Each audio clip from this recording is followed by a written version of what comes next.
My name's Katie. I'm a coach here at Gracie Barra Richmond. I help coach the kids and some of the adult classes. I got started in Jiu Jitsu after my son did. We got our son involved in Jiu Jitsu after our friend told us about that there were Jiu Jitsu classes for little kids. I had seen little kids come out before the adult class, and so we went over to try it for my son. At the time, he was 6 years old and very little for 6. And so we tried him, actually met Professor Hector and Professor Pedro on his first day, and he tried the little champs and came back the next day to try juniors. And then we started him in little champs.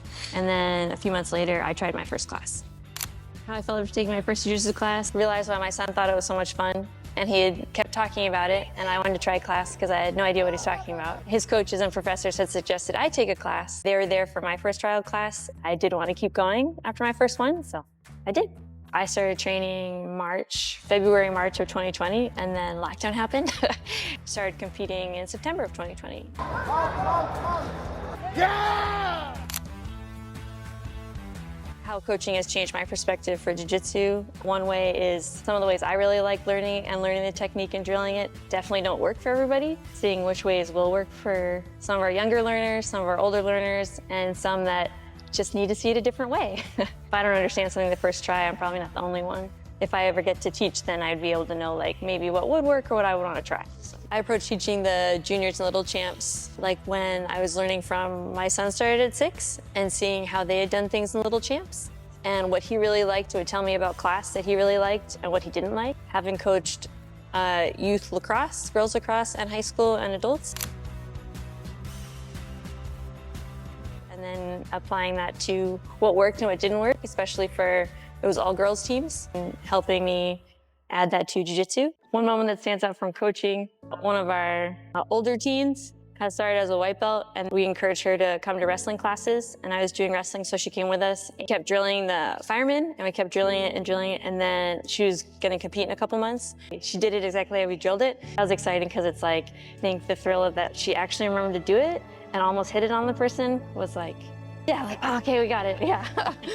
One of my hobbies outside of jiu-jitsu that has influenced my time on the mats has been my work with photography. I know from my own personal experience from competing in other sports, high school, college, and then jiu-jitsu, getting to compete for jiu-jitsu. I have very few photos and video. Being able to look back and see those, there's definitely moments that like, oh, I wish that was captured. I know if I have the camera, I'd very much want to make sure none of those are missed for anyone else. So I love being able to capture the moments of new belts, new stripes, first time doing their own match, competing, getting to see the professors with their students. So I like being able to capture those. Definitely photography helps coaching on the mats.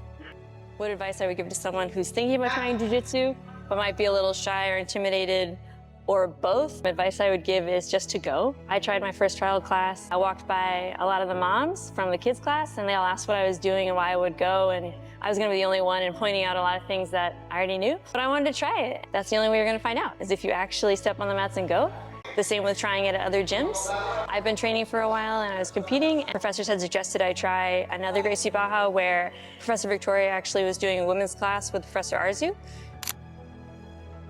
And I'd never been there, and it's scary to think about going to another gym because you've never met anybody, but it was also really good to go to another place, meet a bunch of other women that wanted to train and be there. And then it was like, oh, okay, I did that. I want to do that again. So Professor Hector, Professor Pedro, Professor Victoria. What's unique about all three is they were all there for the beginning of my son's jiu-jitsu journey. My first trial class, Professor Hector was there. He's been there for my entire jiu-jitsu career. That definitely makes it special for me. Professor Pedro and Professor Victoria have been there for a lot of my competitions, as well as Professor Hector, so that's also made it special to get to see them have all of this and see it grow.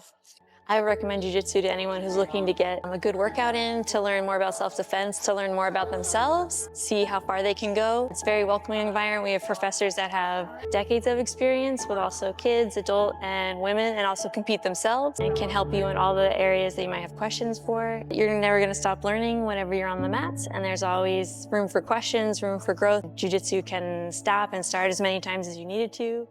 Come visit us at Gracie Barra Richmond.